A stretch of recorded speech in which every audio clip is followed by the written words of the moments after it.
दोस्तों 1947 में आज़ादी मिलने के बाद हमारी इंडियन इकोनॉमी बहुत ही ज़्यादा ख़राब हो गई थी, क्योंकि उस टाइम पे जो भी प्रोडक्ट हम लोग यूज़ करते थे वो सारे बाहर के थे, सब इंटरनेशनल ब्रांड्स थे। तो जो हमारा पैसा था वो बाहर के देशों में जा रहा था। उस टाइम पर इंडियन कॉस्मेटिक ब्रांड भी कोई नहीं थी, तो जितने भी ब्रांड थे इंडिया में जो डील करते थे कॉस्मेटिक प्रोडक्ट्स में वो सारे इंटरनेशनल ब्रांड थे। और जो उनकी क्रीम हुआ करती थी वो सिर्फ फेयर टोन स्किन को सूट करती थी, और हमारे इंडियंस की जो उस टाइम पर स्किन टोन थी वो थोड़ी सी सांवली टाइप की थी। तो उस स्किन के कोई प्रोडक्ट उनके पास था ही नहीं, और ऊपर से उनके जितने भी प्रोडक्ट्स हुआ करते थे वो बहुत ही ज़्यादा महंगे हुआ करते थे। तो इस चीज़ को पंडित जवाहरलाल नेहरू जी ने देखा और सोचा यार अपना कॉस्मेटिक ब्रांड क्यों नहीं बना सकते, लेट्स मेक इन इंडिया, यहीं बनाएंगे यहीं बेचेंगे, इंडियन स्किन टोन को सूट भी होगा और सस्ता भी होगा। तो यहाँ से शुरुआत हुई इंडियन फर्स्ट कॉस्मेटिक ब्रांड की।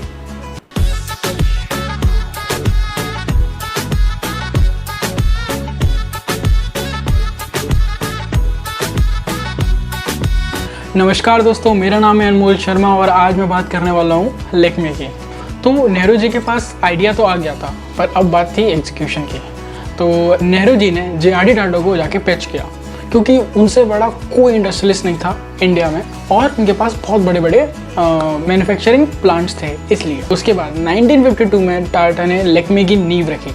बाय द वे उस टाइम पे टाटा ग्रुप की एक और कंपनी थी जिसका नाम था टाटा ऑयल मिल्स कंपनी टॉमको, जो साबुन और डिटर्जेंट मैन्युफैक्चरिंग करती थी। उनके अलग अलग स्टेट्स में मैन्युफैक्चरिंग प्लांट्स थे, जैसे कि बिहार में, उत्तर प्रदेश में, केरल में, महाराष्ट्र में, गुजरात में और भी अलग अलग स्टेट्स में थे। तो स्टार्टिंग में प्लान ये था कि जो लैक्मे है वो टॉमको का ही पार्ट रहेगा और जितने भी कॉस्मेटिक प्रोडक्ट हैं वो टॉमको ही अपने जितने भी प्लांट्स थे उसमें मैन्युफैक्चर करेगा। इसके लिए टाटा साहब ने केमिकल इंजीनियर्स की एक टीम बनाई जो सर्वे करेगी कि एक्चुअली इंडियन स्किन टोन के लिए क्या रिक्वायरमेंट्स हैं, क्या क्या हर्ब यूज़ होंगे और जो क्रीम है वो यहाँ के वेदर को अच्छे से बर्दाश्त कर पाएगी कि नहीं कर पाएगी।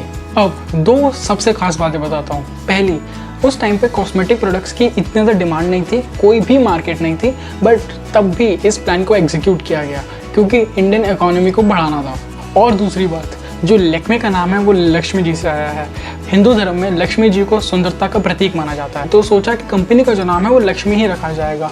बट सोच के देखिए, लक्ष्मी नील पॉलिश, लक्ष्मी लिपस्टिक, ये इस नाम से कोई भी प्रोडक्ट खरीदेगा तो नहीं, क्योंकि बड़ा देसी सा नाम लग रहा था। तो इसमें इन लोगों ने क्या किया, थोड़ा सा फ्रेंच टच दिया और लक्ष्मी का लैक्मे बना दिया। अच्छा, तो लैक्मे को ग्रो करने के लिए सबसे बड़ा चैलेंज था कि स्टीरियोटाइप मेंटालिटी को हटाना, क्योंकि उस टाइम पे हीरोइंस को ही मेकअप में देखा जाता था। उसके अलावा अगर कोई भी लेडीज़ लिपस्टिक भी लगा लेती थी तो उसको बहुत ही अजीब नज़रों से देखा जाता था, उसके कैरेक्टर पे सवाल भी उठाया जाता था। इनफैक्ट लोग ऐसा मानते थे कि जो लेडीज़ थी वो मेकअप बस उसी टाइम करती हैं जब उनको फीमेल्स को अट्रैक्ट करना होता था। तो लैक्मे का पहला काम था कि इस सोच को बदलना, उसके बाद अपने प्रोडक्ट्स बेचना। इस काम को अंजाम देने के लिए टाटा ग्रुप की एक महिला सिमोन टाटा को अपॉइंट किया गया।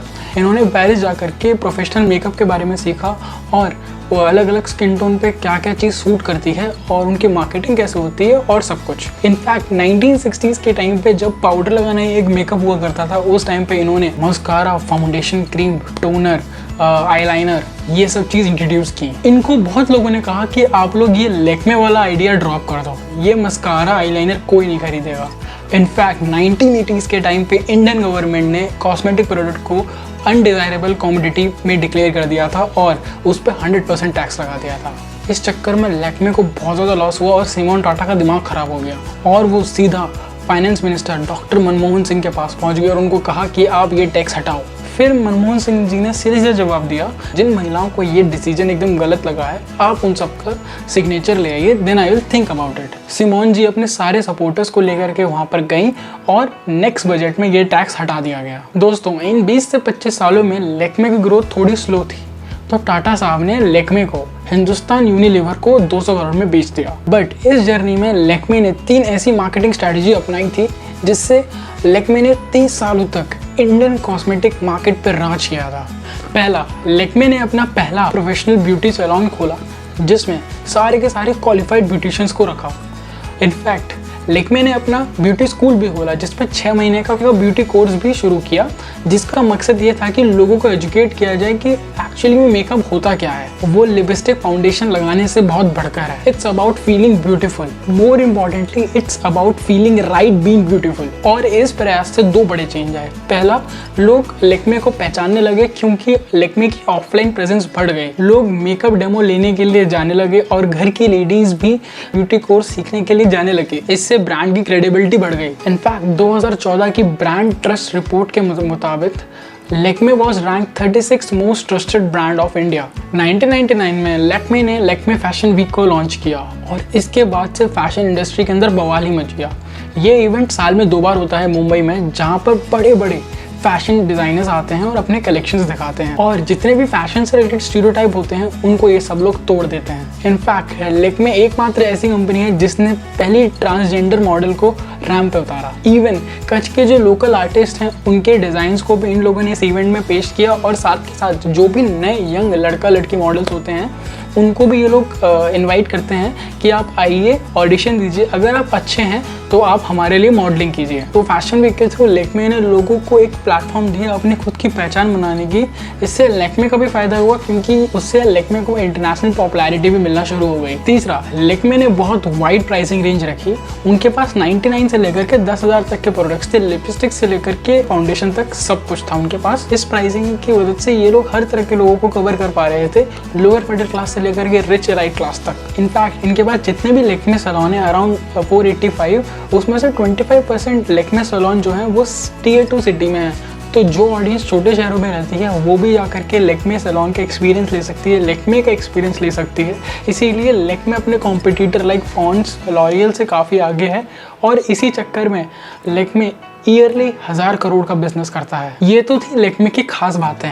अब हम बात करेंगे कि लैक्मे के पूरे बिजनेस मॉडल से हम as an student, as an entrepreneur क्या क्या सीख सकते हैं। Lesson number 1, if your business only does a business then it is not a good business. Lakme के लिए कस्टमर को एजुकेट करना सबसे बड़ी प्रायोरिटी। इसीलिए कहा जाता है कॉस्मेटिक्स के ब्रांड बहुत आए पर लैक्मे जैसा ब्रांड जिसने कॉस्मेटिक को ही नहीं बदला बल्कि पूरी की पूरी सोसाइटी की सोच को बदल दिया। इनफैक्ट इन लोगों ने एक ग्रीन बिल कैंपेन शुरू किया जिसमें इनके सैलून में जितने भी कस्टमर्स आते थे उनको एक बिल देते थे, उसको आप मिट्टी में डालो तो पेड़ उग जाएगा। और साथ ही साथ हर बिल के लिए इन्होंने भी खुद से एक पेड़ लगाया। चलिए मैं आपको एक वीडियो दिखाता हूँ।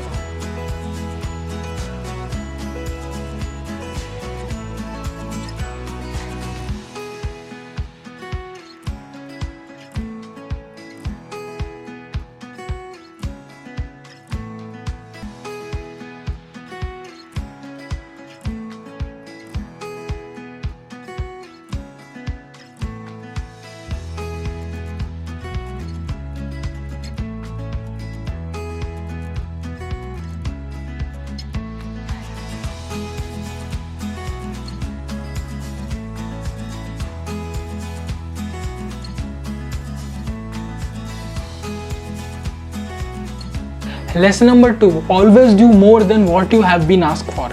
1960s पे जब मेकअप के नाम पे इंडिया में सिर्फ 2 ही चीज़ थी, एक पाउडर और दूसरी थी गोरी क्रीम। इनफैक्ट नेहरू जी ने भी टाटा साहब को सिर्फ पाउडर एंड गोरी क्रीम के लिए ही पिच किया था, बट टाटा साहब ने खुद से इसमें foundation, nail paint, nail polish and toner add किया क्योंकि उनको पता था आज नहीं तो कल एक ऐसी मार्केट इंडिया में ज़रूर क्रिएट होगी जिसमें लोग इन सब चीज़ों को भी खरीदेंगे। इसी के चलते इन लोगों ने 300 से ज़्यादा डिफरेंट कैटेगरी के प्रोडक्ट्स रखे।